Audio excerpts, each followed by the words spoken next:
Hello दोस्तों, मैं हूं गौरव और आज जो है हम जो क्लासिफिकेशन का मैराथन क्लास चला रहे हैं जिसमें मैं ऑलमोस्ट एटलीस्ट जो है जैसे 5 लेक्चर्स लेके आऊँगा। मतलब 2-2 घंटे के आसपास के लेक्चर्स होंगे। तो इसमें जो है हम पूरा क्लासिफिकेशन जो है उसका मतलब टर्मिनोलॉजी जो होता है, फिर मतलब डेविड डेसिमल क्लासिफिकेशन है, लाइब्रेरी ऑफ कांग्रेस क्लासिफिकेशन है, फिर जो है एस आर रंगनाथन का जो मतलब कोलोन क्लासिफिकेशन है, ये सब के बारे में हम डिस्कस करेंगे। फिर आपका मतलब सब्जेक्ट का जो है जो फॉर्मेशन कैसे होता है, फिर जो आपका मतलब इंडेक्सेस क्या है, नोटेशंस क्या है, फिर जैसे फेसेट्स क्या है, फिर जैसे कैनन्स ऑफ क्लासिफिकेशन, ये सारा जो है टॉपिक्स हमने डिस्कस जो है मतलब किया है इस महामैराथन क्लास में।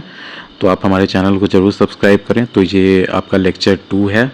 लेक्चर 1 हमने इससे जस्ट पहले वाले में डिस्कस किया है। तो ये आपका लेक्चर 2 है। तो चलिए शुरू करते हैं। तो इसमें हम लोग जो है इसके जस्ट पहले वाला जो लेक्चर 1 था उसमें टर्मिनोलॉजी जो आपको क्लासिफिकेशन में यूज होने वाला है और जो है क्लासिफिकेशन का टाइप्स वगैरह डिस्कस किया है। तो उसमें से बहुत पोर्शन आपका इसमें फिर से रिवाइज हो जाएगा। मैं वो लेक्चर इसलिए भी रखा था कि आप कम से कम टर्म से जो है अवगत हो जाएं, कि आपको समझ में आए कि मैं क्या पढ़ा रहा हूँ। तो इसमें ये सब हम टॉपिक्स डिस्कस करने वाले हैं। Introduction to library classification, history हो गया उसका, पर्पस एंड बेनिफिट्स क्या है, टाइप्स ऑफ लाइब्रेरी क्लासिफिकेशन, फिर मेजर लाइब्रेरी क्लासिफिकेशन स्कीम्स जो ये सब है। उसके बाद how library classification works in practice, notation, hierarchies, structure elements, modern developments क्या क्या हुआ है आपका डिजिटल एज में, ये सब जो है। फिर मतलब कंपेरिजन बिटवीन क्लासिफिकेशन सिस्टम्स। अब देखो, introduction to library classification. Library classification है क्या? तो देखो, बेसिकली आप जो है वर्ल्ड ऑफ नॉलेज को जो है क्लासिफाई कर रहे हैं, कि आप को जब भी उसमें से रिट्रीव करना हो नॉलेज को, तो आप जो है इजीली रिट्रीव कर सकें। या फिर कोई भी यूजर है वो अगर कुछ भी अगर जैसे पूरे यूनिवर्स ऑफ नॉलेज में से अगर कुछ भी खोजना चाहता है तो उसको इजीली मिल जाए कुछ भी। तो इसलिए जो है हम सारे जो हो गए मतलब डॉक्यूमेंट्स हो गए, जो है मतलब जर्नल्स, बुक्स, ये सब को जो है क्लासीफाई करते हैं। तो क्लासीफाई करने के जो है बहुत सारे जो है मतलब तरीके बने हैं। जैसे डेविड डेसिमल क्लासिफिकेशन है, लाइब्रेरी ऑफ कांग्रेस क्लासिफिकेशन है, फिर जैसे कोलोन क्लासिफिकेशन हो गया, फिर यूडीसी यूनिवर्सल डेसिमल क्लासिफिकेशन, इस तरह से। तो देखिए, इंट्रोडक्शन देखते हैं। Library classification is a fundamental system used in libraries worldwide to organize physical and digital material such as books, journals, audio visual recordings, maps and electronic resources. समझ गए? At its core it assigns each item a unique identifier. समझ रहे हो? उसमें identifier उसको कहते हैं, कि जिससे आप आइडेंटिफाई कर सकें। अगर आपके पास 100 बुक है तो सारे बुक्स का जो है यूनिक आइडेंटिफायर होना चाहिए। ऑफन कॉल अ कॉल नंबर, कि आप बुक को उस नंबर से कॉल कर रहे हैं, इसलिए इसको कॉल नंबर कहते हैं। Which indicates is subject matter and determines it's physical और वर्चुअल लोकेशन। आप देखोगे जैसे जो है मतलब पिक्चर जो इसके जस्ट पिछले वाला जो लेक्चर 1 था हमारा, इसमें हमने मतलब कॉल नंबर को भी एक्सप्लेन किया है और ये सब टाइप के मोर देन 100 to 100 टर्मिनोलॉजीज को हमने डिस्कस किया होगा। which indicates its subject matter and determines its physical or virtual location within the library's collection. समझ गए? This organization helps users locate materials efficiently whether browsing shelves और searching online catalogues. देखो, आप अगर टेक्निकली देखोगे तो आपके सर्च इंजन जितने भी हो गए, जैसे गूगल हो गया, याहू हो गया, फिर MSN हो गया, ये सारा देखोगे तो एक तरह से बिग लाइब्रेरी ही है, नॉलेज ऑफ लाइब्रेरी, जिसको अच्छे से जो है सारे नॉलेज को जो है टैग करके आपका इंडेक्सेज बना दिया गया है, कि आप कुछ भी गूगल पे सर्च करते हो तो वो उनका जो पूरा मतलब सर्वर है वो उसमें से आपको खोज के तुरंत लिंक दे देता है, कि ये सब लिंक पे। तो वो भी एक तरह का आर्काइव ही है ना। तो वो भी, तो उसको जैसे सर्चिंग ऑनलाइन कैटलॉग्स, यहाँ तो वैसे जैसे बात हो रहा है कि आप ऑनलाइन कैटलॉग्स जो हो गया जैसे बुक्स वगैरह सर्च करोगे, लेकिन अगर ग्लोबल लेवल पे देखो तो it's also a type of library जो आप सर्च इंजन्स यूज करते हो। अब देखो, unlike scientific classification which aims to create a theoretical hierarchy of knowledge based on natural relationships like biological taxonomy, library classification is practical and user oriented. देखो, जैसे taxonomy में देखोगे, या फिर अगर कोई अगर केमिस्ट्री से आप रिलेटेड हो तो आप जो है मैं मतलब कह रहा हूँ वो ज़्यादा समझ पाओगे कि एलिमेंट्स वगैरह को कितना जैसे क्लासिफाई किया गया, जब मास नंबर के अनुसार पे, एटॉमिक नंबर के जैसे अनुसार पे, फिर जो है उसके मतलब कैरेक्टरिस्टिक के आधार पे, जैसे एक तो मेटल्स है या फिर नॉन मेटल्स है, तो वो सब हो गया आपका जो है एक तरह से नेचुरल रिलेशनशिप या फिर साइंटिफिकली कह सकते हो। लेकिन लाइब्रेरी में जो क्लासिफिकेशन होता है वो यूजर ओरिएंटेड होता है। जैसे आप जैसे 5 लॉ ऑफ लाइब्रेरी साइंस भी जैसे पढ़ोगे तो उसमें देखोगे कि सारे के सारे जो लॉज हैं वो एक तरह से यूजर को ही सुप्रीम मानते हैं कि यूजर के अराउंड ही आपकी लाइब्रेरी घूमनी चाहिए। यूजर को जो बुक्स की ज़्यादा रिक्वायरमेंट है वो जो है ज़्यादा बुक्स होने चाहिए लाइब्रेरी में, वो जो है मतलब सामने के सेल्फ्स पे होने चाहिए जो मतलब बुक्स ज़्यादा डिमांड में है, मैगजीन्स ज़्यादा डिमांड में है, जर्नल ज़्यादा डिमांड में है, ये सब तरह के। तो ये बेसिकली यूजर स्टडीज़ के अनुसार जो है और यूजर ओरिएंटेड जो है आपका क्लासिफिकेशन किया जाता है। It focuses on grouping similar items together in sequence that is helpful for retrieval and discovery. For instance, a book on French history might be placed near books on European history, allowing a researcher to discover related works while browsing. समझ रहे हो कि ये जो है, देखो जैसे आप देखोगे कि हिस्ट्री वाले अगर सेक्शन में जाओगे लाइब्रेरी के तो वहाँ पे आपको मिल जाएगा जैसे एंशिएंट हिस्ट्री की बुक्स है, मेडाइवल हिस्ट्री की बुक्स है, फिर जैसे वर्ल्ड हिस्ट्री की बुक्स है। तो ये सब तरह से, तो कोई अगर अमेरिकन हिस्ट्री पे बुक अगर ढूंढ रहा है तो उसको साथ में जो है इंडियन हिस्ट्री की भी बुक्स दिखेगी, वहाँ पे यूरोपियन हिस्ट्री की भी जैसे बुक दिखेगी, तो उसको जो है इंटरेस्ट भी पैदा होता है। तो लाइब्रेरीज में जो है इस चीज़ को भी डिजाइन किया जाता है कि ह्यूमन को जो है या फिर यूजर आप कह सकते हो कि उसका नॉलेज कैसे जैसे बढ़ाया जाए और उसके इंटरेस्ट की जो जो चीज़ें हैं जो कोई वहाँ पे जाता है तो उसके आसपास जो है उससे रिलेटेड बुक्स रखे जाते हैं। समझ गए? Library classification systems emerged as libraries grew in size and complexity. देखो मैं इतना डिटेल में इसलिए भी बता रहा हूँ क्योंकि देखो मैं बहुत सारे जो है लाइब्रेरी स्टूडेंट्स से मिलता हूँ तो मैं देखता हूँ कि उन्हें जो है मतलब डिजिटल लाइब्रेरी वगैरह के बारे में सब चीज़ पता होता है, लेकिन वो लाइब्रेरी क्लासिफिकेशन करते क्यों हैं, इसका क्या इम्पोर्टेंस है, ये सब वो डेप्थ में जब तक आप नहीं समझोगे तब तक इसका इम्पोर्टेंस नहीं समझ पाओगे, है ना।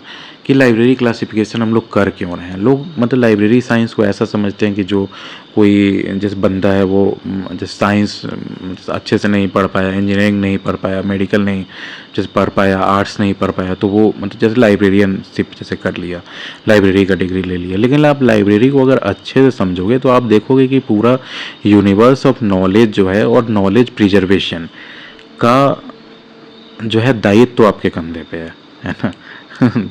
तो इसलिए it's a very interesting subject, आप डेप्थ में समझो ज़्यादा मज़ा आएगा। Library classification systems emerge as libraries grew in size and complexity specially with the advent of printing in the 15th century. 15th century में जब प्रिंटिंग का आविष्कार हुआ तब सबसे ज़्यादा आपको एक जान के आश्चर्य है कि जब बाइबल जब प्रिंट किया गया तो वैसे ही जो है तो उसके बाद जैसे बुक्स जो है तो मास लेवल पे प्रोड्यूस होने लगी which flooded collections with new materials. समझ गए कि नए नए इतने ज़्यादा बुक्स पब्लिश होने लगे कि उसको क्लासीफाई करने का ज़रूरत होने लगा। अब आपके अगर घर में 5 ही बुक हो तब तो 5 ही बुक है ना। अगर आपके बुक में जैसे आपके घर में 1000 बुक्स हो तो आप कभी जैसे खोज पाएंगे कि जो है कौन सी बुक कहाँ पे है, तो वहाँ पे आपको घर में भी लाइब्रेरी का क्लासिफिकेशन करना पड़ सकता है। तो वही बात है। Today these systems are integral to library and information science enabling not just shelving मतलब सेल्फ पे रखना but also advance searching in digital environments. They differ from subject headings which provide digital vocabulary based access tags like World War II in a catalog by offering a structured systematic arrangement of knowledge itself। वही है कि आप knowledge का जो है systematic arrangement कर रहे हैं उसके जैसे टॉपिक्स के अनुसार। जैसे वर्ल्ड वार 2 का अगर है तो वो जो है आपका जैसे हिस्ट्री में वॉर्स में दोनों में मिल सकता है। तो consider a simple example in a small public library, a book like the history of Rome might be classified under a broad history category with a call number that places it alongside other ancient history books. This setup encourages users to explore neighboring shelves for related topics such as Greek mythology or Roman architecture, enhancing the overall user experience। समझ रहे हैं मैं क्या कह रहा हूँ कि जैसे जो मैंने एग्जांपल दिया था कि आप अगर अमेरिकन हिस्ट्री की बुक देखने जा रहे हैं तो वहाँ इंडियन हिस्ट्री भी देखोगे।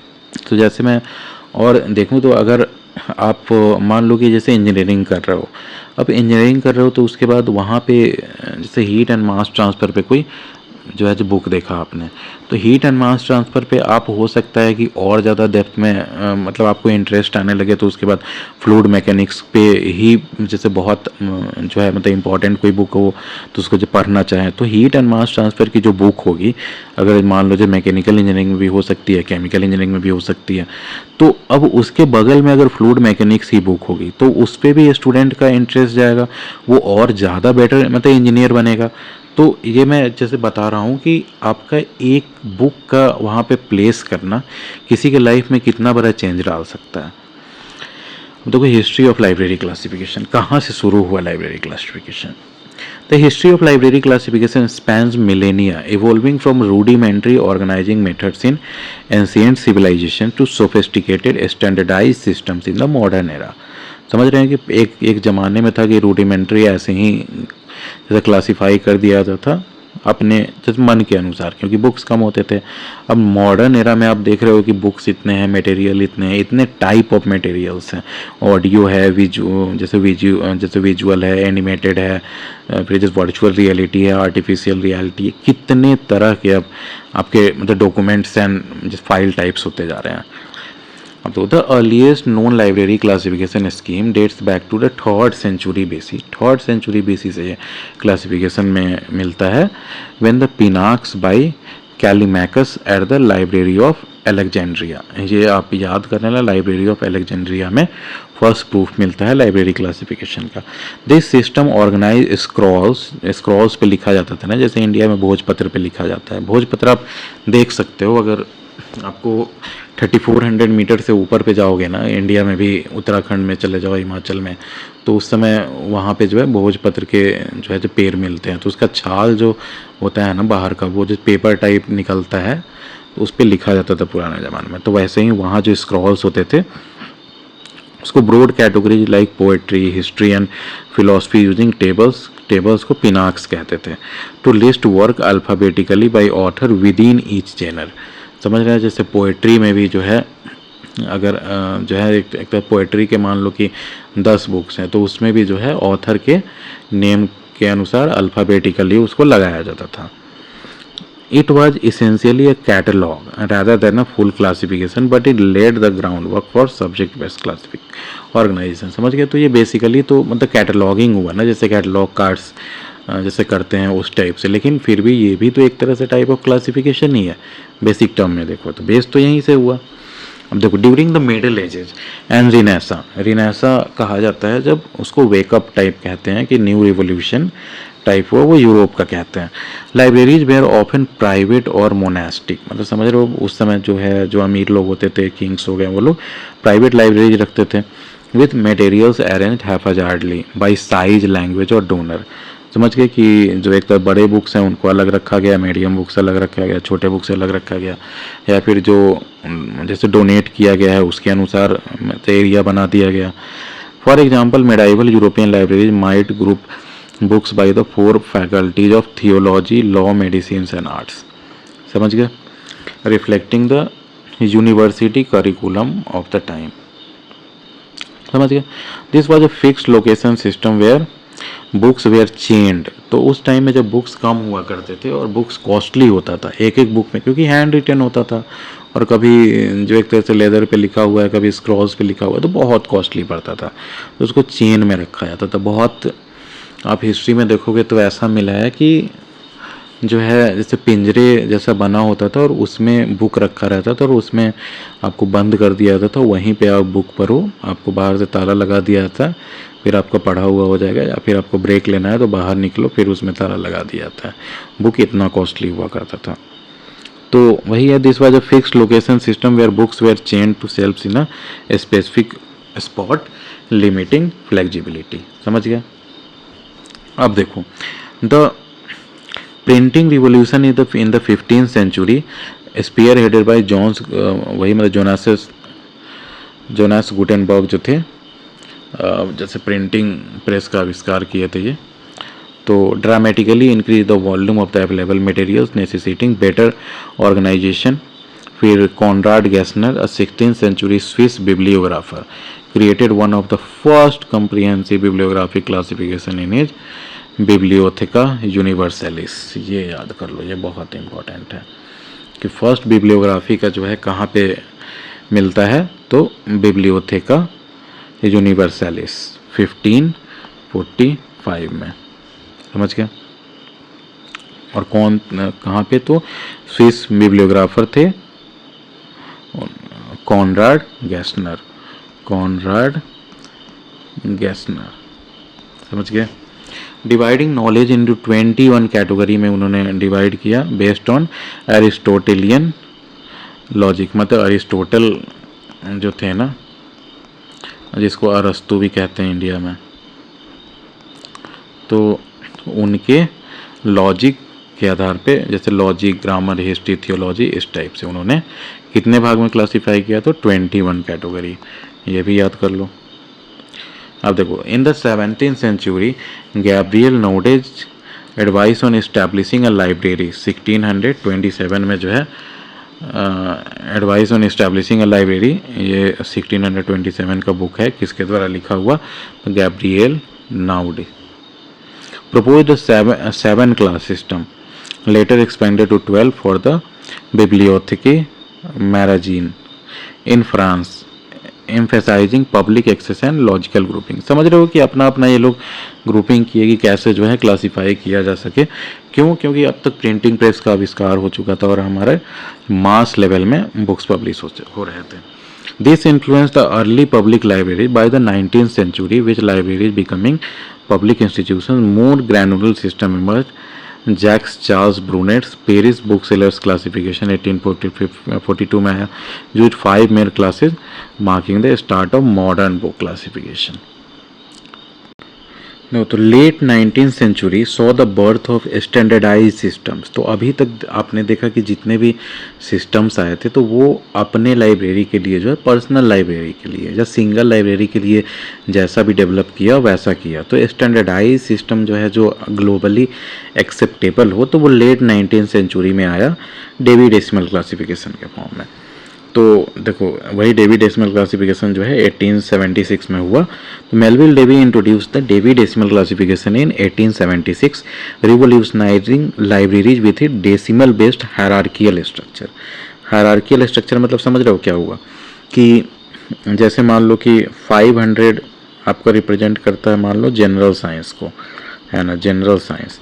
अब 510 मान लो रिप्रेजेंट कर रहा है फिर उसी के अंदर जो मैथमेटिक्स को, फिर वैसे ही 515 मान लो, तो ये मान लो अलजेब्रा को रिप्रेजेंट कर रहा है। तो इसको हायरार्कियल सिस्टम कहते हैं, समझ गए। और ये जैसे डेसिमल बेस्ड था, आपने देखा होगा जैसे 515 पॉइंट या फिर इस तरह से 0.12 ये सब लिखा जाता है, तो वो डेसिमल सिस्टम हो गया। तो around the same time the library of Congress began developing its own system, library of Congress classification in 1897 to handle its massive collections. ये कहाँ था लाइब्रेरी ऑफ कांग्रेस क्लासिफिकेशन वाला, तो ये वाशिंगटन डीसी में, वाशिंगटन डीसी, समझ गया। और ये तो ये याद रखना कि डेवी डेसिमल क्लासिफिकेशन कब आया, तो 1876 में। लाइब्रेरी ऑफ कांग्रेस क्लासिफिकेशन कब आया, तो 1897 में, समझ गया। In India S R Ranganathan develop the colon classification in 1933 में। ये बहुत इंपॉर्टेंट है आपका कोलोन क्लासिफिकेशन जो है एस आर रंगनाथन का। इसी में जो है एक तरह से कैसे सब्जेक्ट्स बनते हैं, फिर कोलोन क्लासिफिकेशन में फेसेट से लेके बहुत चीज़ है। कोलोन क्लासिफिकेशन इतना एडाप्टिव है और फ्लेक्सिबल है कि इसमें आप नए सब्जेक्ट्स भी जो हैं जो ऐड कर सकते हैं, जबकि डेवी डेसिमल क्लासिफिकेशन वगैरह में ऐड नहीं होता। मैं इस जैसे आगे के लेक्चर्स में जो है, जैसे फर्दर जब हमारा लेक्चर होगा तो उसमें डेवी डेसिमल क्लासिफिकेशन अलग से भी एक्सप्लेन करूँगा, एक लेक्चर में कोलोन क्लासिफिकेशन भी अलग से एक्सप्लेन करूँगा, और इस लेक्चर में भी आगे जो है हम सारा क्लासिफिकेशन शॉर्ट में हम देखेंगे। तो देखो, in the 20th century systems like universal decimal classification, ये कब हुआ, तो 1905 में यूनिवर्सल डेसिमल क्लास में। Adapted DDC for international use adding synthetic features, मतलब थोड़ा थोड़ा फीचर ऐड करके। Post world war two digital catalogues and computer further evolve classification integrating it with OPACs. OPACs क्या होता है, तो online public access catalogue. OPACs जो है ये इस तरह से की है कि आपका जो कैटलॉग जो है लाइब्रेरी का वो ऑनलाइन अपलोड कर दिया जाता है कि उसमें आप जो है सर्च कर सकते हैं कि कौन सी बुक जो है कहाँ के लाइब्रेरी में प्रेजेंट है, तो उसको ओपैक्स कहते हैं। तो वैसे मतलब जैसे जैसे आपका इंटरनेट डेवलप होता गया, जैसे जैसे आपका डिजिटाइजेशन होता गया, जब प्रोसेसिंग पावर, डेटा स्टोरेज सब चीज़ बढ़ता गया, वैसे वैसे जो है लाइब्रेरीज का डिज़ाइन और स्ट्रक्चर भी चेंज होते गया है। तो अब जैसे आप डिजिटल लाइब्रेरी देख रहे होगे। Today classification continues to adapt to digital resources with ongoing revisions to accommodate new fields like computer science and environmental studies. समझ गए?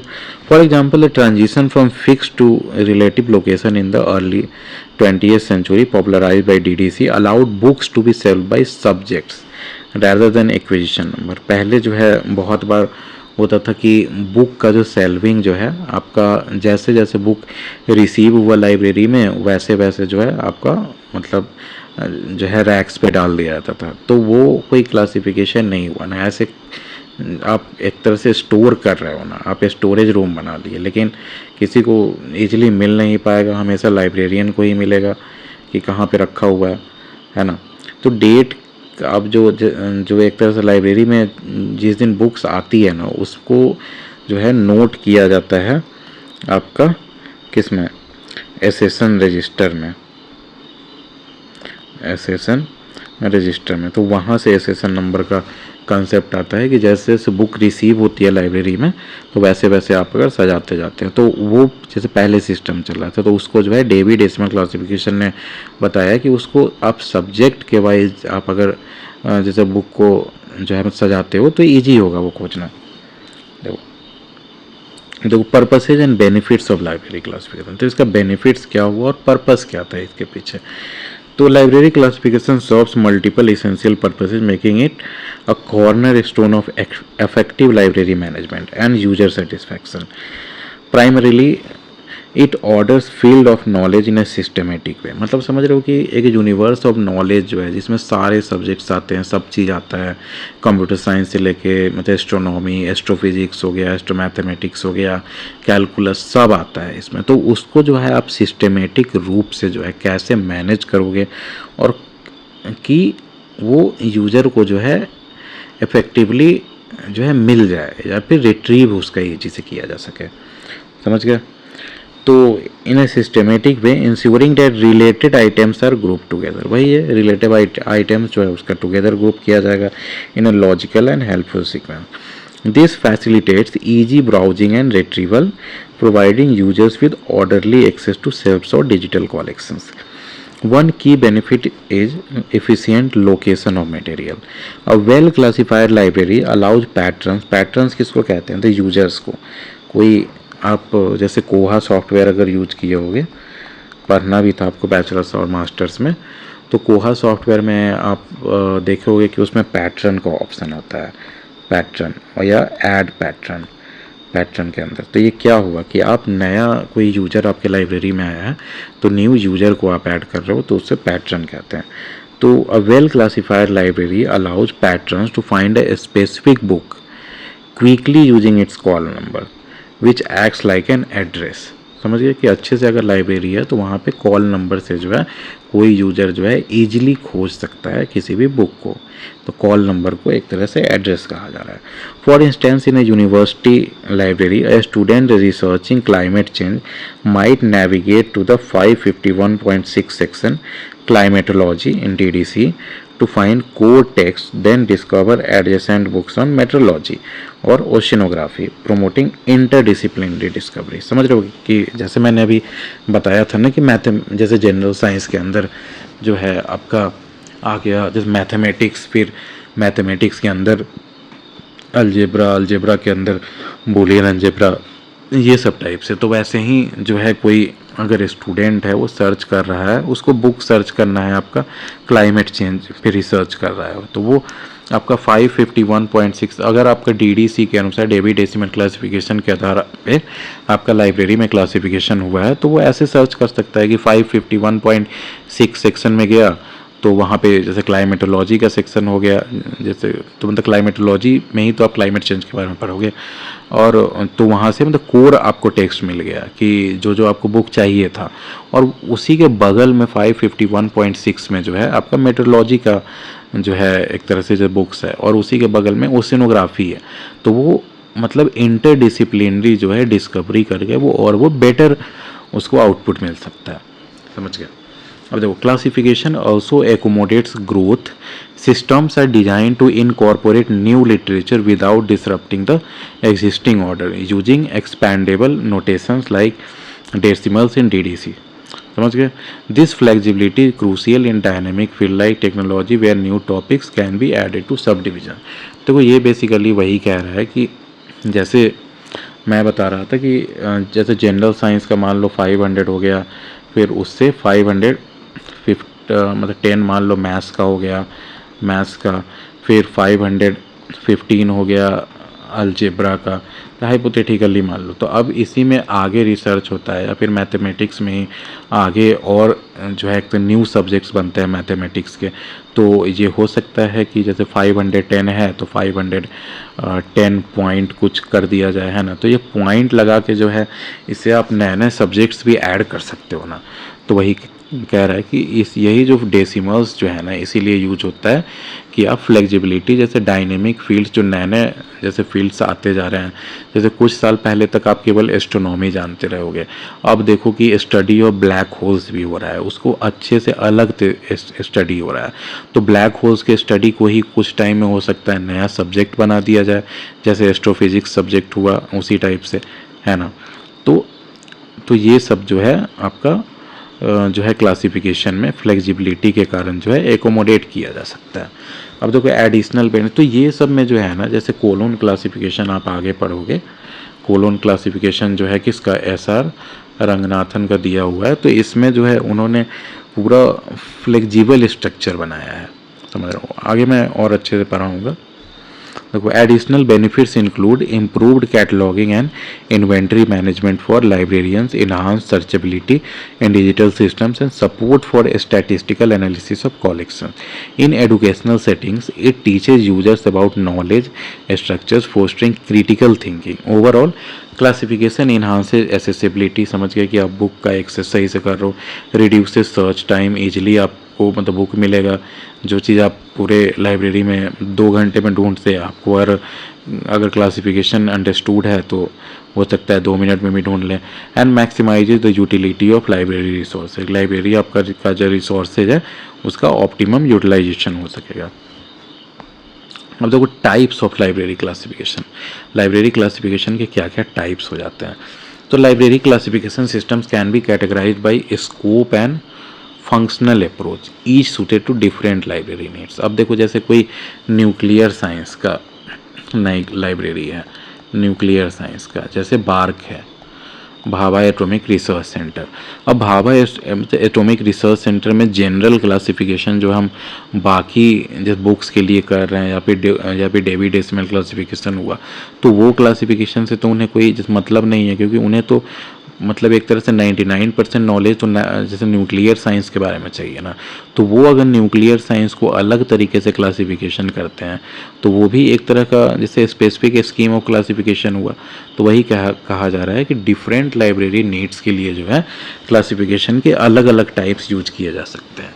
कि अगर कोई मान लो कि विलेज का लाइब्रेरी है तो उसमें आप विलेज लाइब्रेरी में अगर डेवी डेसिमल क्लासिफिकेशन यूज करके पूरा इतना डिटेल क्लासिफिकेशन कर दो कि किसी को समझ में ही नहीं आया, तो वो क्लासिफिकेशन भी किसी काम का नहीं है। तो देखो बाई स्कोप जो है, स्कोप मतलब कि कितने एरिया कह सकते हो कि कितना बड़ा उसका स्कोप है, कितना ज़्यादा जैसे बड़ा लाइब्रेरी है, कितना छोटा लाइब्रेरी है, स्टेट लेवल पे कर रहे हो, डिस्ट्रिक्ट लेवल पे कर रहे हो, उसको स्कोप कहते हैं।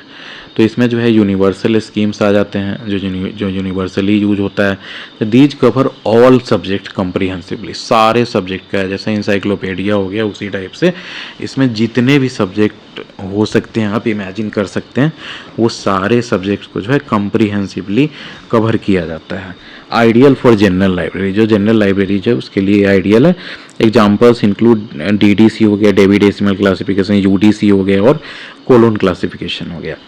They aim to classify the entire universe of knowledge, making them versatile for diverse collections। समझ गए? तो इंटायर यूनिवर्सल नॉलेज जो है उसको इसमें जो है क्लासिफिकेशन किया जाता है। अब देखो स्पेसिफिक स्कीम, जैसे मैं बता रहा था अभी, फोकस्ड ऑन पार्टिकुलर सब्जेक्ट, जैसे मैंने न्यूक्लियर साइंस का बताया, और material type such as icon class for art images. Icon class जैसे क्लासिफिकेशन हो गया, तो आर्ट इमेजेस का क्लासिफिकेशन है। अब आर्ट इमेजेस को आप डेवी डेसिमल क्लासिफिकेशन से तो नहीं क्लासीफाई करोगे। और the national library of medicine, तो इसमें मेडिसिन का जो है उसके बारे में जो एक तो नॉलेज है उसके बारे में क्लासिफिकेशन होगा इसमें। Medical resources, for instance the British catalogue of music classification organizes scores by genre, composer and instrument, perfect for music library. समझ गए? अब देखो नेशनल स्कीम्स भी होता है। अब नेशनल स्कीम्स कैसे, मतलब क्या हो गया कि अगर मान लो कि जैसे डेवी डेसिमल क्लासिफिकेशन हुआ, या यूनिवर्सल डेसिमल क्लासिफिकेशन हो गया, या लाइब्रेरी ऑफ कांग्रेस क्लासिफिकेशन हो गया, तो ये जितने भी क्लासिफिकेशन हैं ये तो एक तरह से यूरोपियन या अमेरिकन्स के क्लासिफिकेशन है ना। वो लोग एशिया को कहाँ सही से समझ पाए हैं। आप लोग कहोगे कि मैं ऐसे बहुत ये मतलब एशिया को बहुत ऊपर दिखा रहा हूँ, लेकिन मैं इसको जस्टिफाई करूँगा। देखो जैसे अगर आप देखोगे इंडिक रिलीजन्स हो गया, तो उसको वो लोग एशियन रिलीजन मानते हैं, कि जैसे इधर के मतलब एशियन रिलीजन से, यूरोपियन नहीं है वो। अब इंडिक रिलीजन में मान लो हिंदुइज़्म है, तो वो तो हिंदुइज़्म तक रुक जाएंगे या फिर हिंदुइज़्म के बुक्स तक रुक जाएंगे। लेकिन आप अगर और ज़्यादा डीपली जाओगे तो हमारे में कितने सारे, मुझे मोर देन 120 हमारे पास जैसे उपनिषद्स हैं, 120 या 118, आप एक बार चेक कर लेना। मोर देन 110 मान लो कि उपनिषद्स हैं हमारे पास। कितने सारे हमारे पास वेद हो गए, 4 वेद हो गए। एक तरह से स्कूल्स ऑफ हिंदुइज्म हमारे 5 हैं। इसमें भी मेडिटेशन का देख लो से, मतलब जितना आप डीपली जैसे योग का देखोगे, कुंडलिनी उपनिषद देखोगे वो एक अलग है। मतलब जैसे मेडिसिन में ही देख लो, तो इतना ज़्यादा आपको रिलीजन के ही बारे में मिलेगा कि उतना क्लासिफिकेशन वो पॉसिबल ही नहीं है कि कोई और देश का आदमी जो हमारे देश को नहीं समझता हो वो करे।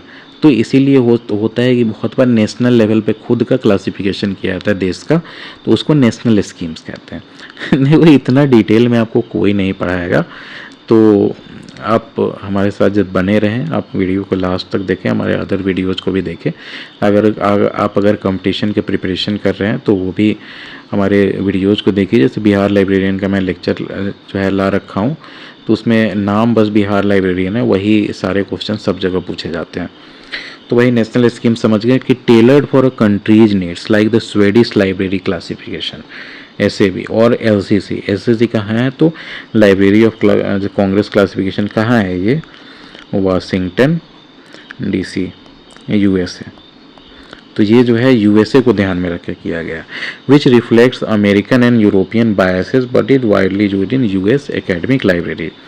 अब देखो भाई फंक्शनल अप्रोच ये मोस्ट इम्पॉर्टेंट है। तो फंक्शनल अप्रोच में 3 तरह से बेसिकली आप क्लासिफाई कर सकते हो कि इन्यूमरेटिव स्कीम्स, अभी मैं बता रहा था कि जैसे कुछ स्कीम्स हुए जैसे डेवी डेसिमल क्लासिफिकेशन, उसके बारे में आप पढ़े होगे तो देखे होगे कि उसमें पहले से ही नंबर्स दे दिए जाते हैं कि जैसे 100 का कुछ मीनिंग हुआ, 200 का, 300 का, इस तरह से कर करके जो है 900 तक रहता है। और इसी में आगे जाके 901, 902, ये सब तरह से अगर अलग अलग नंबर्स चलता है। तो ये फिक्स कर दिया गया ना, उसी के अनुसार आप जैसे मान लो कि 500, तो 500 जस्ट फॉर एग्जांपल हाइपोथेटिकली अगर जनरल साइंस है तो वो 500 फिक्स कर दिया गया जनरल साइंस में। आपको कोई भी बुक जनरल साइंस से रिलेटेड होगा तो उसी में होगा। तो ये फिक्स्ड स्कीम होता है, इसमें ज़्यादा आप छेड़छाड़ नहीं कर सकते हैं। इसमें आगे भी जो है अपेंडिक्स वगैरह ऐड किया जाता है, ऑक्सिलरी टेबल्स वगैरह, लेकिन वो मतलब 99% मानो तो ये फ्लेक्सिबल स्कीम होता है। तो उसी को इन्यूमरेटिव सिस्टम देखो, सॉरी मतलब फ्लेक्सिबल नहीं, फिक्स्ड स्कीम होता है।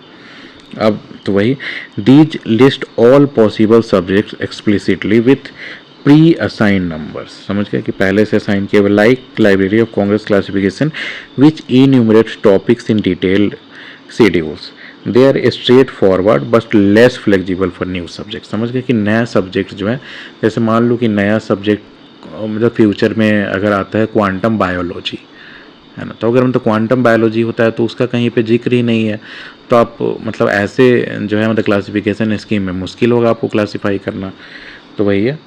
तो ये लेस फ्लेक्सिबल होता है न्यू सब्जेक्ट्स के लिए। सेकंड आता है हायरार्कियल सिस्टम्स। हायरार्कियल सिस्टम मैंने बताया कि जैसे 500 नेचुरल साइंस हो गया, फिर जैसे 510 मैथमेटिक्स हो गया, 516 हो गया ज्योमेट्री। तो ये जब देख रहे हो ना कि 500 के इंटर किए हम जो है एक तरह से नेचुरल साइंस में, अब जैसे 500 अब जो भी होगा जैसे 500 के ऊपर ही होगा, और जो 600 के अंदर, तो 510 जो है जनरल साइंस में आपका मैथमेटिक्स आ गया। अब वैसे ही 510 से आगे देखो तो 516, तो इसमें 10 + 6 हो गया, तो ये आपका जैसे ज्योमेट्री हो गया। तो इसको हायरार्कियल सिस्टम कहते हैं। तो ये आप जितना आगे जाओगे तो मतलब जितना लंबा आपका कॉल नंबर है, मान लो कि उतना ही डीप वो सब्जेक्ट है, मतलब बेसिक से डिटेल सब्जेक्ट के अंदर अंदर जाते हो तो आप। तो organize subject from general to specific in a tree like structure. समझ गए। Most systems including DDC use hierarchies, for example DDC ये हो गया। अब देखो फेसेटेड और एनालिटिको सिंथेटिक सिस्टम। ये एनालिटिको सिंथेटिक सिस्टम कहीं भी पूछा जाता है अगर एग्जाम में, तो सीधे आप जो है कोलोन क्लासिफिकेशन जो है उस पर टिक लगा सकते हो। तो देखो, तो break subjects into 2 independent facets. समझ गए। Like attributes like time place, जैसे जो है मैंने पिछले लेक्चर में जो पढ़ाया है PMEST फ्रेमवर्क वगैरह हो गया, तो ये सब जो है तो वो सबसे रिलेटेड है। डेट कैन बी कंबाइंड, तो इसको फेसेट्स में तोड़ देते हैं। मैं आगे और जब बताऊंगा इसके बारे में डेविड डेसिमल क्लासिफिकेशन में, सॉरी मतलब कोलोन क्लासिफिकेशन में। और इसके जैसे पिछला लेक्चर आप देखोगे तो उसमें मैंने बहुत डिटेल में एक्सप्लेन किया है फेसेट्स वगैरह क्या होता है, तो ये सब तो उसमें आप देख सकते हो। तो colon classification is a prime example using facets like personality. ये जो मैंने बताया ना PMEST फ्रेमवर्क, तो इसमें जैसे होता है पर्सनैलिटी, मैटर, एनर्जी, स्पेस और टाइम, तो ये सब personality and energy to build complex classification dynamically. समझ गए। तो ये सब है। अब देखो, many modern systems blend these types. For example, Dewey Decimal Classification is primarily enumerative and hierarchical but incorporates faceted elements through auxiliary tables. समझ गए। जो मैं बता रहा था कि नए नए जो सब्जेक्ट्स वगैरह होते हैं उसको ऑक्सिलियरी टेबल्स में मतलब एक्स्ट्रा टेबल्स ऐड कर दिया जाता है कि उसको जो है आप जो इसमें नहीं है पहले से उसको उसमें से देख के कर सकते हैं। अब देखो, मेजर लाइब्रेरी क्लासिफिकेशन स्कीम, तो यहाँ से हमारा मेन लाइब्रेरी क्लासिफिकेशन स्कीम शुरू होता है। तो यहाँ जैसे मैंने David decimal classification, colon classification, library of Congress classification और यूनिवर्सल डेसिमल क्लासिफिकेशन वगैरह को मैंने एक्सप्लेन किया है शॉर्ट में, मतलब इसमें भी मैंने अच्छा खासा एक्सप्लेन किया है। लेकिन इसके बाद जो मैं लेक्चर लाऊंगा तो उसमें जो है चारों क्लासिफिकेशन स्कीम्स के मैं अलग अलग से लंबा लंबा लेक्चर्स लाऊंगा। मैं चाहता हूं कि देखो, अगर आप लाइब्रेरियन बन रहे हो तो आपको क्लासिफिकेशन बेस है, इसी के ऊपर कुछ भी होता है। तो आप अगर ये 4-5 जो भी या 6-7 जितना भी आता है लेक्चर आप देख जाओ and you will be good in classification में। ये नहीं कह रहा कि मैं मास्टर बना दूंगा आपको, बट आपको अच्छा खासा आ जाएगा क्लासिफिकेशन में। और आप अगर एग्ज़ाम्स दे रहे हो तो सारे एग्ज़ाम्स में जो है क्लासिफिकेशन से क्वेश्चन पूछे जाते हैं, अच्छे खासे क्वेश्चन, तो आपका अच्छे से प्रिपरेशन हो जाएगा। देखो, यही सब जो टफ क्वेश्चंस जो है ना आपका रैंक डिसाइड करता है किसी भी कंपटीशन में। देखो, अब डेवी डेसिमल क्लासिफिकेशन क्या है, तो Dewey decimal classification often called the Dewey decimal system भी कहते हैं इसको, is one of the most widely used library classification systems globally, developed by Melvil Dewey in 1876 में डेवलप किए थे ये।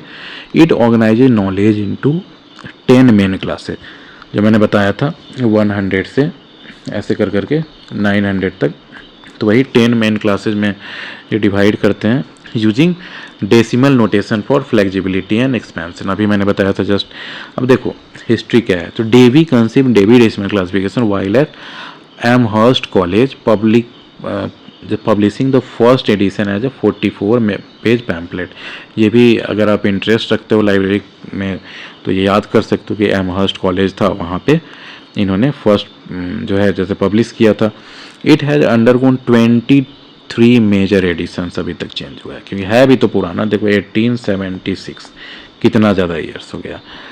With the latest print in 2011। ये भी याद कर लेना, बहुत बार क्वेश्चन एग्जाम में पूछा गया है कि लास्ट प्रिंट कब हुआ था, 2011 में।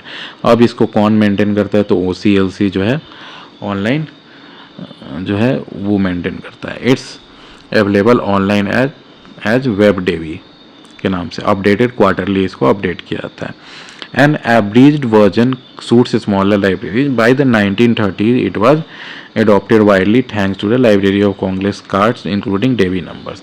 समझ गया? तो ये सब के कारण जो है ये फेमस हो गया था आपका 1930s तक। तो इसमें आपको क्या क्या याद करना है कि 1876 में जो है डेवी, जो मेलविल डेवी द्वारा जो है डेवी डेसिमल क्लासिफिकेशन डेवलप किया गया था। और कितना क्लास बनाया गया था, तो इसमें 10 मेन क्लास बनाया गया था, जिसमें डेसिमल नोटेशन क्यों यूज किया गया था, तो फ्लेक्सिबिलिटी एंड एक्सपेंशन के लिए। बस इतना याद कर लो। अब ये भी याद कर सकते हो कि इसका लास्ट जो है कैसे मतलब एडिशन कब आया था, तो जब 2011 में कौन सा एडिशन था, तो वो 23rd एडिशन था।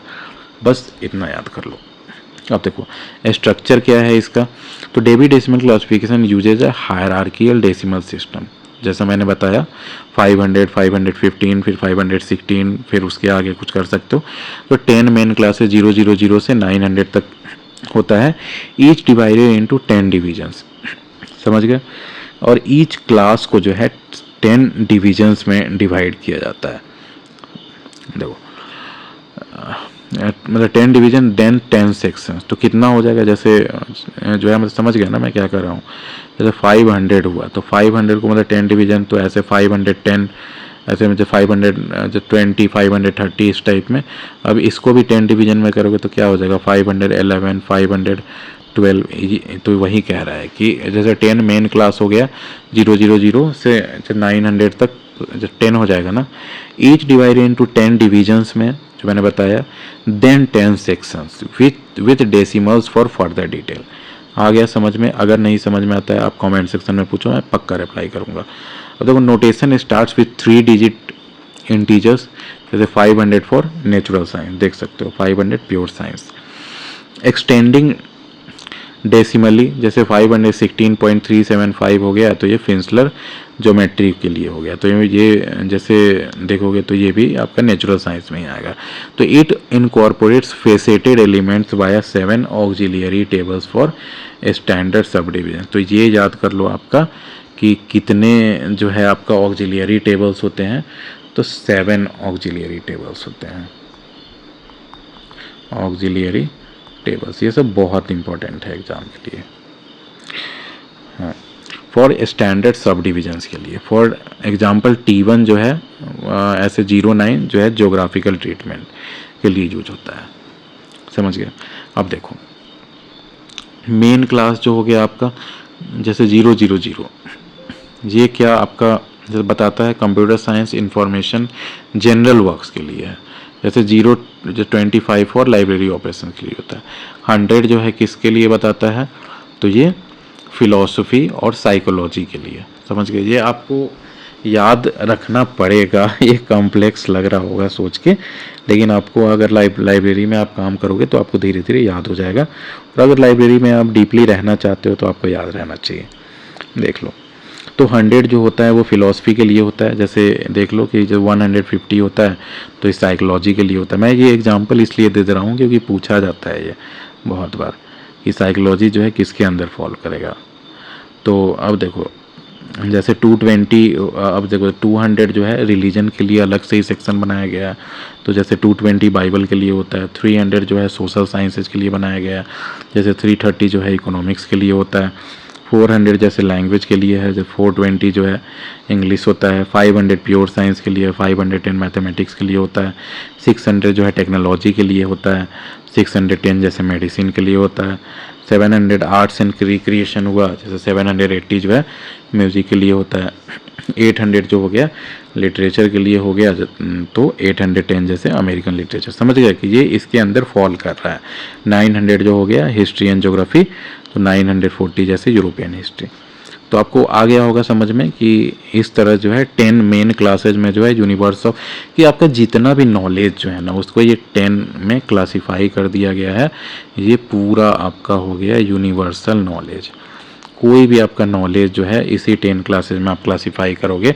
मान लो कि आपका हो गया, जैसे मान लो मराठी, तो मराठी क्या हुआ, आपका लैंग्वेज है, तो इसमें जैसे 400, तो इसका जो मराठी का आप जैसे जो है सबसे पहले देखेंगे 400 लैंग्वेज का होता है, तो फिर जो 400 में आप जब ढूंढेंगे तो उसमें से जो सारे लैंग्वेज का ऑप्शन दिया रहेगा, तो उसी में से किसी न कोई जो होगा, अगर मान लो कि जैसे इंडिक रिलीजन कहीं पे दिया हुआ है, तो अब जैसे इंडिक रिलीजन के भी अंदर देखोगे आप, तो उसमें कहीं पे आपका जैसे मराठी दिया होगा। तो इस तरह से जो है आप इसमें क्लासिफिकेशन करते हैं।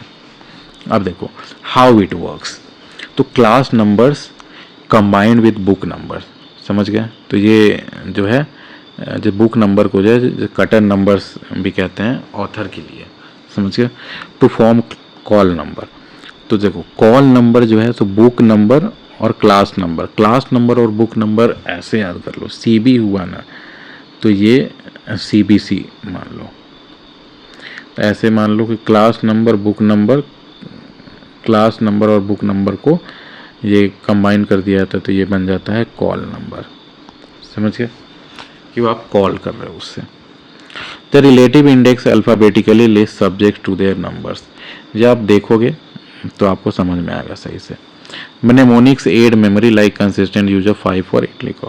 देखो ये सब मैं बेसिक पढ़ा रहा हूँ, इसके बाद जो डेविड डेसिमल क्लासिफिकेशन का जो मैं क्लास एक अलग से लेक्चर लूँगा उसमें और बेटर मैं समझाऊँगा। तो देख लो अभी आपको जैसे बेसिकली समझ में आ गया होगा कि किस बारे में, जितना क्वेश्चन पूछा जाता है उसका आप इतने से भी अच्छे से एग्जाम्पल दे सकते हो, लेकिन मैं और ज़्यादा डीपली पढ़ाना चाहता हूँ कि आपको अच्छे से समझ में आ जाए।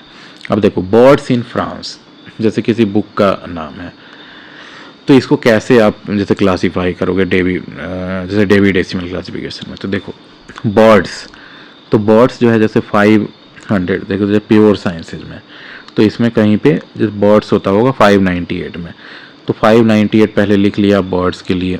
और अब देखो इसमें जैसे इन फ्रांस है, तो फ्रांस तो ये मतलब ज्योग्राफी में ही मिलेगा आपको, जैसे कंट्री है तो किसमें होगा, अगर जैसे ज्योग्राफी में तो 0.09 जो है आपका जैसे ज्योग्राफी को डिनोट करता है, और कौन सा देश, तो फ्रांस, तो इसके आगे 44 लगा दो।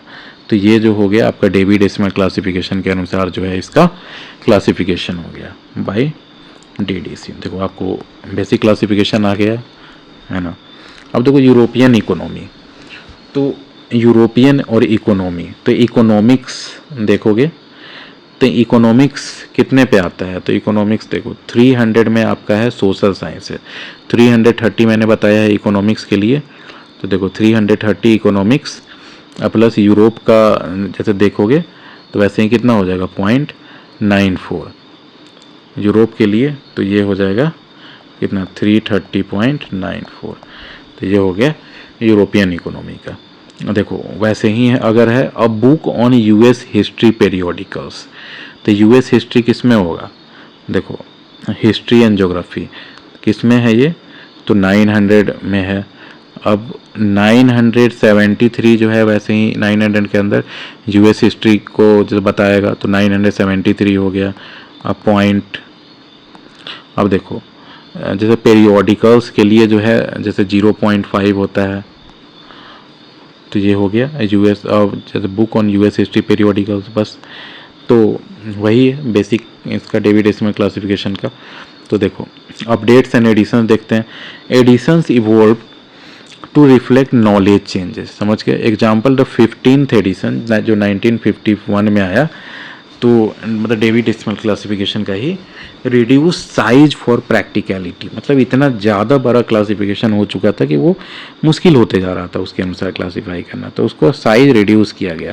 तो web Dewey includes quarterly updates for emerging topics like blockchain, समझ गए। तो जैसे वेब डेवी जो है सो नए नए जैसे जैसे आपके अपडेट्स आते जाते हैं, नए नए सब्जेक्ट्स फॉर्म हो रहा है, नए नए वर्ड्स आते जा रहे हैं। जैसे ब्लॉकचेन टेक्नोलॉजी एग्जिस्ट नहीं करता था 10 साल या फिर जब 20-25 साल पहले से, तो वही जो है उसके अनुसार जो है वेब डेवी क्या है, वो मतलब डेविड डेसिमल क्लासिफिकेशन को अभी जो है वेब डेवी हैंडल करता है इंटरनेट पे OCLC। अब देखो क्रिटिसिज्म इसका क्या है, David decimal classification. Critics note biases कि इसमें बायस है, क्यों, क्योंकि अब देखो वो क्रिश्चियनिटी के बारे मैं एक एग्जांपल दूंगा, जो भी हिंदू लिटरेचर में लिखा गया है तो वो हम यही मानते थे ना कि यही सत्य है ना।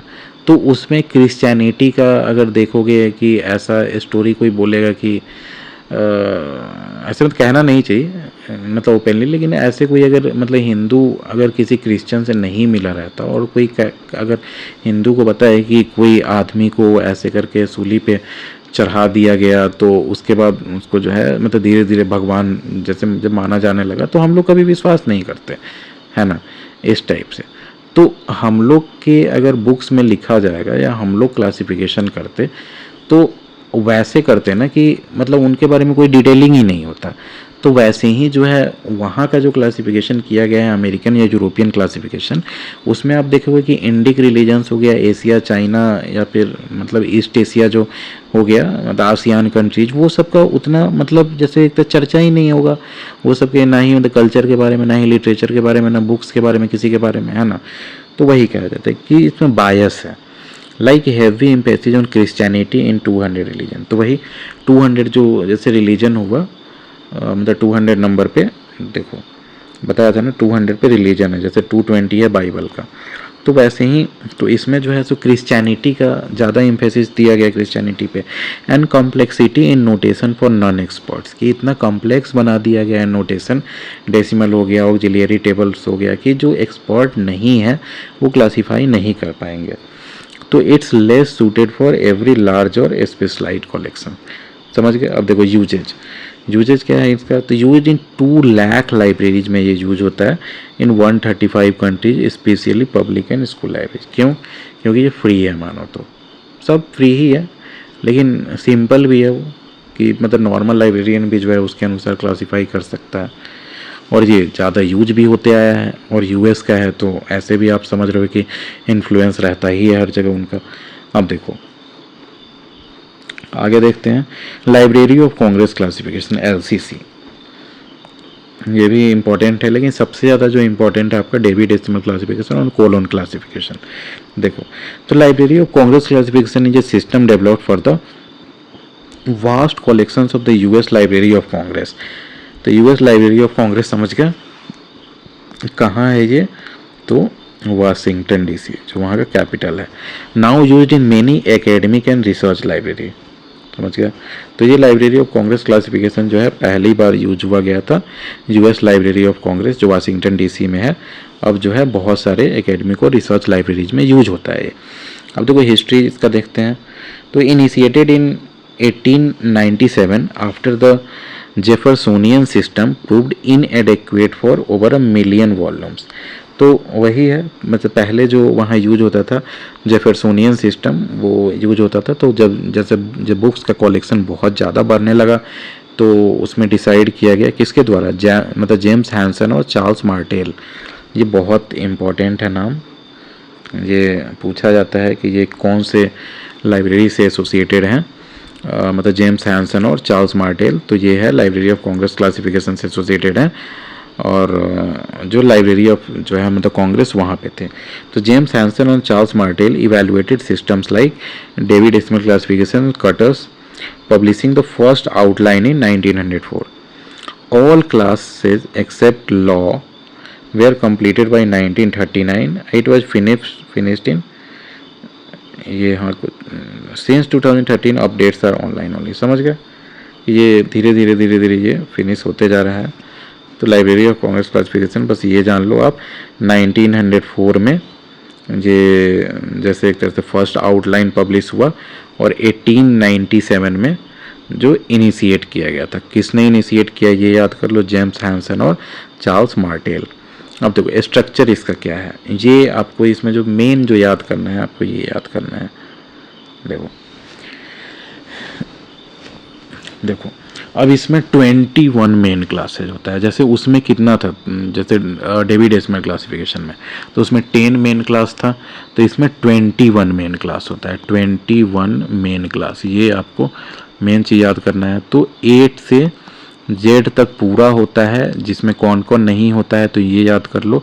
तो मैं याद करने का ट्रिक बता दे रहा हूँ, WXY ये तो याद कर लो बस WXY और उसके बाद इनपुट आउटपुट इस टाइप से। तो ऐसे आप याद करो WXYIO, है ना। WXYIO ये चारों नहीं होता है इसके क्लासिफिकेशन में, नहीं तो बाकी जो है 21 मेन क्लासेज जो है A to Z पूरा होता है, एक्सक्लूडिंग इतना फॉर फ्यूचर एक्सपेंशन। समझ गए, ये जो है आपका फ्यूचर एक्सपेंशन के लिए जो है इसको छोड़ दिया गया है। ईच विच सब क्लासेज है न्यूमेरिकल रेंजेस, समझ गए, जो है जो बाकी का भी सब क्लासेज और न्यूमेरिकल रेंज है आपका। इट्स इन्यूमरेटिव जो मैंने बताया था कि फिक्स्ड होता है, इसमें ज़्यादा चेंज नहीं कर सकते, और हायरार्कियल जैसा मैंने उसमें मतलब डेवी डेसिमल क्लासिफिकेशन में बताया था, जैसे 500 होता था, फिर 515, फिर 515 पॉइंट ऐसे करके, समझ गया, तो उसको हायरार्कियल कहते हैं। Listing topics in schedules, call numbers include class या लेटर्स या numbers, cotton numbers for author, geography and publication year, तो ये सब इसमें यूज होता है। अब देखो मेन क्लास का एग्जांपल जैसे मैंने बताया A to Z तक होता है, जिसमें कौन कौन नहीं होता है, तो WXY और IO। देखो मेन क्लासेज जैसे उसमें होता था, एग्जांपल इसका देख लो, जनरल वर्क्स जो है आपका द ए से रिप्रेजेंट किया जाता है, जैसे इंसाइक्लोपीडियाज हो गया जनरल वर्क्स में, फिलॉसफी हो गया तो जो बी से होता है, EF हो गया अमेरिकन हिस्ट्री, G हो गया geography, anthropology and recreation, K हो गया लॉ, Z हो गया बिब्लियोग्राफी या लाइब्रेरी साइंस। तो वही है, ये उतना इंपॉर्टेंट नहीं है, लेकिन जो जो इंपॉर्टेंट है वो मैंने बता दिया है कि आपको क्या याद रखना है। तो how is it developed and maintain, तो manage by the library's policy and standard division with expert input, it's tailor to collections not universal knowledge. समझ गए कि ये यूनिवर्सल नॉलेज को ध्यान में रख के नहीं बनाया गया है, ये आपका जो उनका कलेक्शन जो था जो आपका लाइब्रेरी ऑफ कांग्रेस का, तो इतना ज़्यादा कलेक्शन हो गया था कि उसको कलेक्शन को एकोमोडेट करने के लिए जो है इस टाइप का डिवीज़न किया गया। ये आपको इस तरह से समझ में आ रहा होगा कि देखो अमेरिकन हिस्ट्री जो है E और F दोनों में है, तो उनके पास अमेरिकन हिस्ट्री की ज़्यादा बुक रही होगी, इसलिए समझ रहे हो। अब देखो example, glaciers and glaciation by Ben and Evans, ये जो है इसको ऐसे लिखा जाता है। GB जो है स्टैंड फॉर फिजिकल ज्योग्राफी, तो ये सब जैसे समझ गए होंगे जैसे उसमें करते हैं। अब देखो इसका एडवांटेज क्या है, तो इसमें shorter call number than DDC, तो उसमें जैसे था कि 100, 115, तो उसमें देख रहे हो कॉल नंबर ज़्यादा स्पेस ले रहा है, तो इसमें आप अल्फ़ाबेट से कर रहे हो तो इसमें शॉर्ट होगा call number compare to DDC। Hospitable to new subject suited for large collection, समझ गए, वही सब है। यूजेज हो गया, तो कहाँ यूज किया जाता है, तो predominantly in US academic libraries, variant like national library for जैसे मेडिसिन जो है उसमें यूज होता है। कंपेरिजन्स मोर इन्यूमरेटिव दैन DDC फेसिटेड अप्रोच बायस टवर्ड्स वेस्टर्न नॉलेज, समझ गए, वही सब।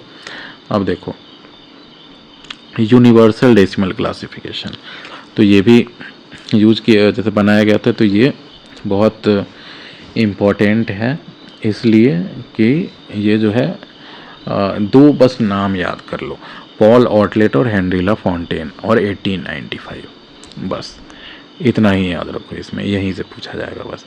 तो UDC जो है सो जो है एक देखो, तो ये UDC क्यों डेवलप किया गया, तो देखो ये वर्ल्ड वार 2 वगैरह जो चल रहा था ना, तो उस समय जो है एक तरह से इसको मतलब एक तरह से ऐसा जो बनाया जा रहा था कि यूनिवर्सली जो एक्सेप्टेड कुछ होना, उस टाइप का क्लासिफिकेशन किया जाना चाह रहा था कि जो है एक देश से भी दूसरे देश अगर जाए कोई बुक, तो उसका जैसे कॉल नंबर वगैरह देख के जो है जब पता लगाया जा सके कि ये बुक है किस बारे में, है ना। तो ये पॉल ऑटलेट तो क्रिएटेड बाय, तो देखो यहाँ से UDC जो सोफिस्टिकेटेड एडेप्टेशन ऑफ DDC, उसी का सोफिस्टिकेटेड एडेप्शन कहा जाता है, design for detailed indexing and international use. इसका मेन जो ये था ना कि इंटरनेशनल यूज पे फोकस किया गया था। देखो history, created by Paul Otlet and Henri La Fontaine in 1895 for the universal bibliographic repository, समझ रहे हो ना कि बिब्लियोग्राफिक का ये लोग रिपोजिटरी बना रहा था कि जितने भी बुक्स जो है ना उनका डेटाबेस एक टाइप का, समझ गए, तो उसका रिपोजिटरी में भी तो आपका क्लासीफाई तो करना पड़ेगा ना। तो फर्स्ट एडिशन कब पब्लिश हुआ था, 1905 में। Expanded DDC with synthetic features, मतलब जो नए नए फीचर्स लाया गया इसमें। It supported a massive card catalogue 11 million records by world war one तक जो है इसमें 11 मिलियन कैटलॉग कार्ड्स बन चुका था। सोचो कितना ज़्यादा बुक्स रहा होगा। नाउ प्रिजर्व्ड एट द मुंडेनियम, कुछ होगा वहीं पे प्रिजर्व करके इसके रखा गया है। अब देखो development from DDC. The UDC adds analytico synthetic elements allowing compound numbers via symbols unlike DDC enumerative base. तो मैंने क्या बताया कि डीडीसी का मैंने बताया था ना कि इन्यूमरेटिव स्ट्रक्चर जो होता है उसमें आप कुछ भी नहीं चेंज कर सकते हो, कि पहले ही से जो है आपको नंबर दे दिया गया है कि उसी के आधार पे जो है बुक्स को आपको क्लासीफाई करना है। अब तो इसमें जो है डीडीसी जैसे कोलोन क्लासिफिकेशन मैंने बताया ना कि कोलोन क्लासिफिकेशन का एनालिटिको सिंथेटिक जैसे अप्रोच है कि उसमें जो है आप नए नए सब्जेक्ट्स भी जो है आप ऐड कर सकते हैं, है ना। उसमें बहुत ज़्यादा एडेप्टेबिलिटी लाया गया है और थर्ड एडिशन के बाद तो और ज़्यादा एडेप्टेबिलिटी लाया गया है।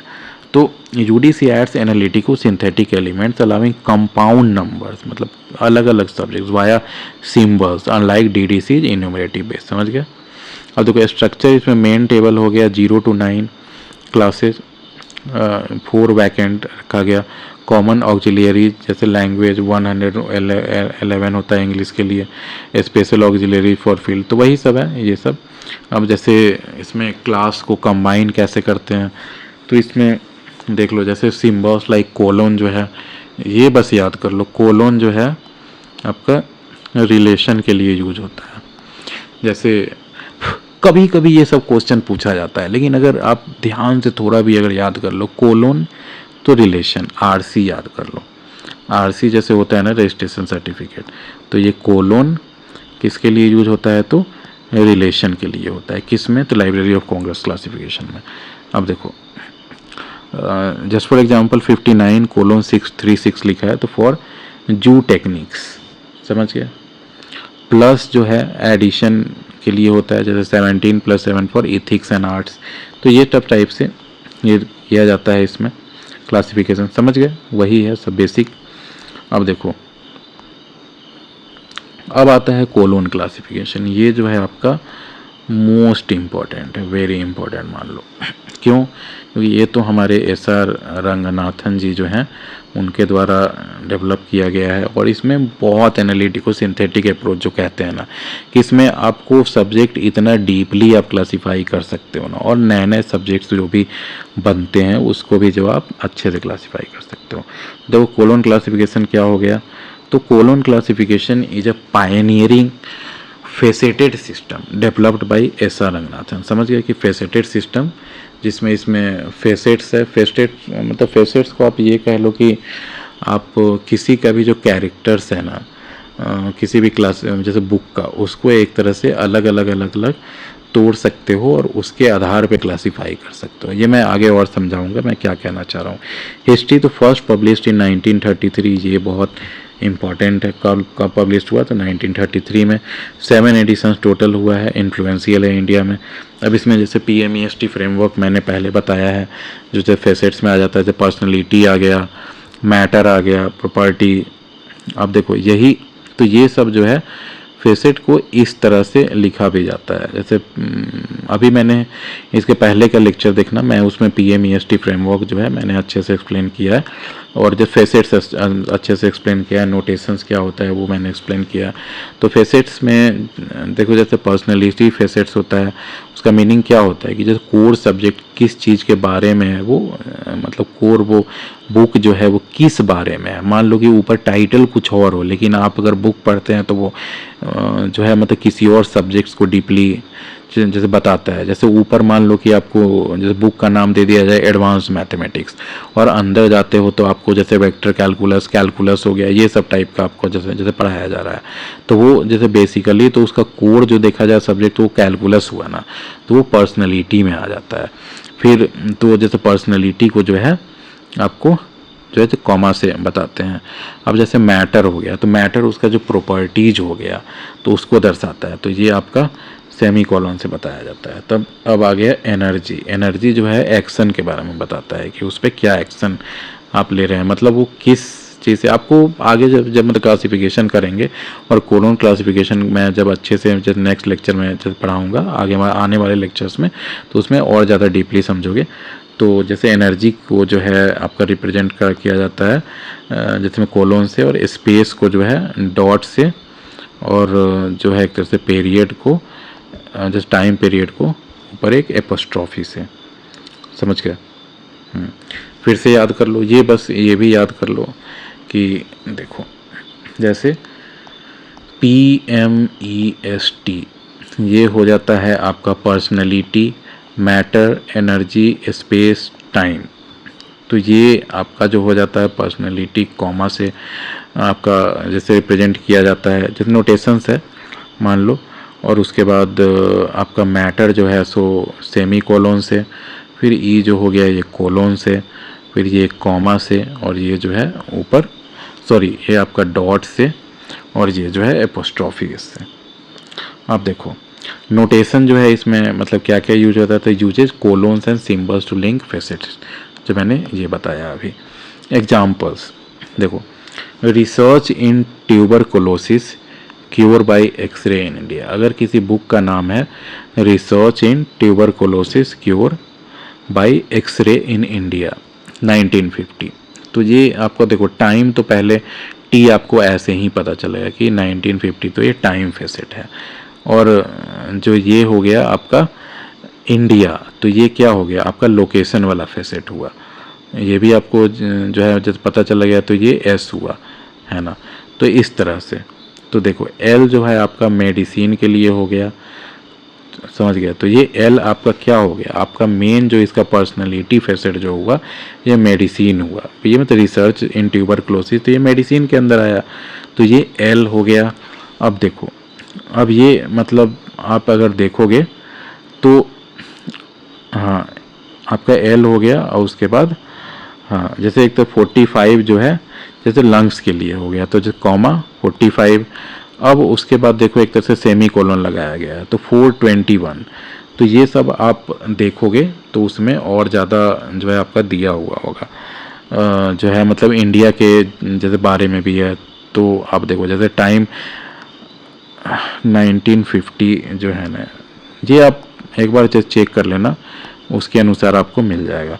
आगे मैं और अच्छे से बताऊंगा, इसमें थोड़ा मेरे को दिक्कत लग रहा है। Indian philosophy in the 20th century, तो देखो आर जो है सो जैसे फिलोसफी के लिए यूज हुआ, पूरे इंडियन के लिए यूज हो गया, डॉट 44 इंडिया, और एन जो है 20th सेंचुरी के लिए। तो ये सब के अनुसार जो है कोलोन क्लासिफिकेशन के अनुसार ऐसे इसको बताएंगे। अब देखो एडिशंस है, evolve to include more symbols, तो इसमें और ज़्यादा जो है सिम्बल्स को ज़्यादा यूज किया जाने लगा। इसमें जैसे कैनन्स ऑफ क्लासिफिकेशन देखोगे ना, तो इसमें ये बहुत वास्ट है, कोलोन क्लासिफिकेशन बहुत वास्ट है। आप इसमें पढ़ते जाओ इसका एंड नहीं है। तो यह जैसे कैनन्स ऑफ क्लासिफिकेशन देखोगे तो वो एक तरह से रूल्स ऑफ क्लासिफिकेशन हो जाता है, जो कि मोस्टली कोलोन क्लासिफिकेशन में ही यूज होता है। लेकिन उसमें भी देखोगे जैसे आइडिया प्लेन है, नोटेशनल प्लेन है, तो जैसे इस टाइप से 3 तो प्लेन उसमें जो है जो बोले जाते हैं। तो उसमें और देखोगे तो इसमें सिंबल्स जो है और ऐड किए जाते हैं जैसे जैसे ये मतलब इवोल्व करते गया। एडवांटेजेज तो जैसे बेसिक यही है कि इसमें जैसे एनालिटिको सिंथेटिक अप्रोच है, तो ये highly flexible for complex subjects, जो नए नए सब्जेक्ट्स बन रहे हैं। जैसे देख रहे हो ये कितना कॉम्प्लेक्स सब्जेक्ट्स है कि Indian philosophy in the 20th century. अब इसको जो है सो मतलब डेवी डेसिमल क्लासिफिकेशन तो कभी सही से नहीं क्लासीफाई कर पाएगा। तो ये सब जो है आपका जैसे research in tuberculosis cure by x ray in India, तो ये भी बहुत कॉम्प्लेक्स सब्जेक्ट है। तो वही कह रहे हैं कि ये जो है highly flexible for complex subject influenced faceted search. समझ रहे हो? अब देखो इन्फ्लुएंस क्या हो गया, तो saved modern information retrieval theories. तो ये मॉडर्न इंफॉर्मेशन रिट्रीवल जो हो गया, गूगल हो गया, याहू हो गया, ये सब यही सब थियरी को यूज करते हैं कि आपको मतलब ईजी सही से जो है ना आपको इन्फॉर्मेशन जल्दी मिल सके। तो वो मान लो कि डिजिटल लाइब्रेरी हो गया, मास डिजिटल लाइब्रेरी है ना। अब देखो ये सब इतना पॉपुलर नहीं है, लेकिन जब जान रहे हो तो BC पूछा जाता है, ब्लिस का जैसे बायोग्राफी बिब्लियोग्राफिक क्लासिफिकेशन, तो ये भी जान लो। तो BC एम्फेसाइजेज इंटेलेक्चुअल ऑर्गेनाइजेशन, ये हो गया। अब तो history created by Henry E bliss, ये याद कर लो, इम्पॉर्टेंट है। ब्लिस क्लासिफिकेशन किसने क्रिएट किया? तो हेनरी ई ब्लिस। 4 वॉल्यूम्स इसका जैसे बनाया गया 1940 से 1953 तक, पॉपुलर इन ब्रिटेन में जो पॉपुलर था। अब क्रिएटर जो है Bliss criticised DDC pragmatism focusing on societal needs, तो वो सोसाइटल नीड्स के अनुसार ये ब्लिस क्लासिफिकेशन किए।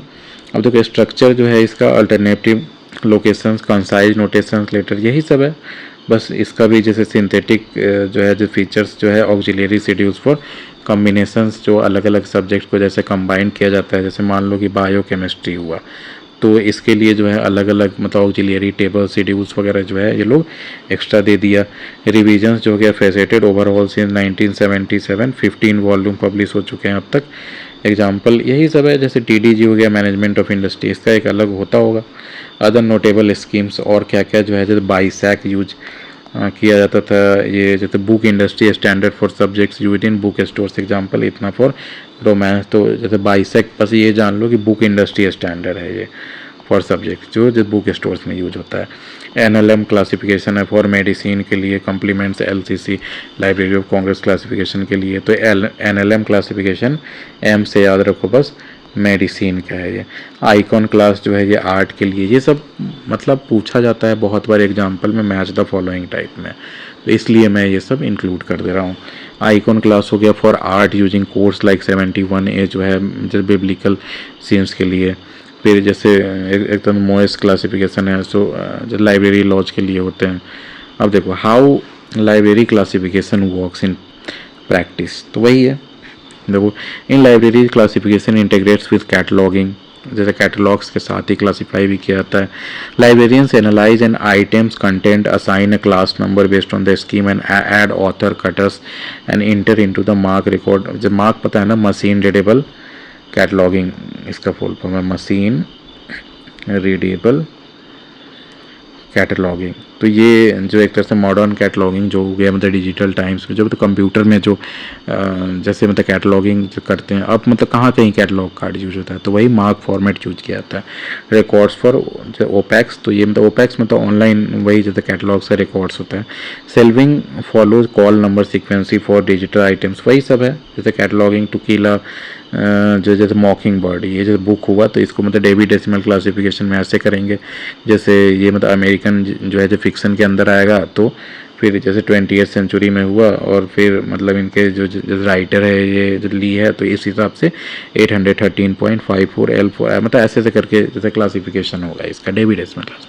तो वही कह रहा है कि तो इसमें नोटेशन जैसे नोटेशंस हो गया, हायरार्कीज हो गया, और जैसे स्ट्रक्चरल जैसे एलिमेंट्स, ये सारा मैंने आपको बता दिया है। अब जैसे मॉडर्न डेवलपमेंट्स क्या क्या है लाइब्रेरी क्लासिफिकेशन में, तो वही है जैसे आपका डिजिटाइजेशन है, transformed classification systems now handle ebooks databases via link data and ontologies, example RDF वगैरह, ये सब जो है एक तरह से मॉडर्न टेक्नोलॉजी जो है। FRBR मॉडल्स ग्रुप वॉक्स AI ऑटोमेट्स क्लासिफिकेशन, यही सब है जैसे एक तरह से नए नए कैसे कैसे यूज किया जा रहा है। अब चैलेंजेस क्रिटिसिजम्स ये सब आप जैसे पढ़ सकते हो। तो अब यही है, यहीं पे हमारा ये लेक्चर ख़त्म होता है।